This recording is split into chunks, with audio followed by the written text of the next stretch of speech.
नमस्कार, आपण पाहताय लोकराज्य न्यूज 24। पाहुयात महत्त्वाची बातमी।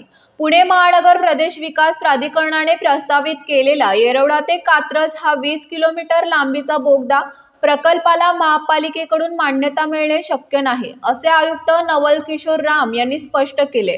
प्रकल्पाच्या मार्गावर अनेक ठिकाणी प्रवेश आणि बाहेर पडण्याचे मार्ग ठेवण्याची योजना होती, मात्र त्या ठिकाणी अतिरिक्त लेन तयार करणे शक्य नसल्यामुळे आणि आर्थिक दृष्टिकोनातून हा प्रकल्प पालिकेसाठी परवडणारा नसल्यामुळे तो व्यवहार्य ठरत नाही, असे आयुक्तांनी सांगितले।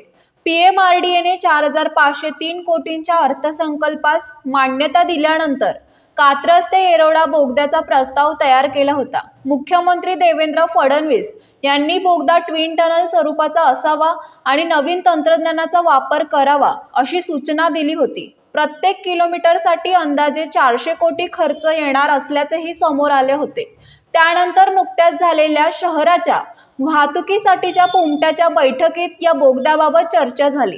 त्यावेळी महापालिकेने हा बोगदा करणे शक्य नसल्याचे स्पष्ट केल्याचे आयुक्तांनी सांगितले। कसबा मतदारसंघाचे आमदार हेमंत रासने यांनी मध्यवर्ती शहरातील वाहतूक कोंडी कमी करण्यासाठी सारसबाग ते शनिवारवाडा आणि शनिवारवाडा ते स्वारगेट अशा 2 बोगद्यांची संकल्पना मांडली होती।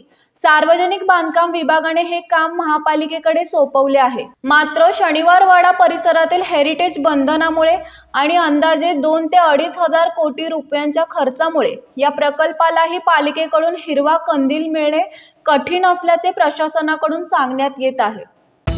महाराष्ट्रातील महत्त्वाच्या आणि ताज्या बातम्या पाहण्यासाठी आजच आमच्या लोकराज्य न्यूज 24 न्यूज चॅनलला YouTube वर सबस्क्राइब करा आणि बेल आयकॉन प्रेस करा।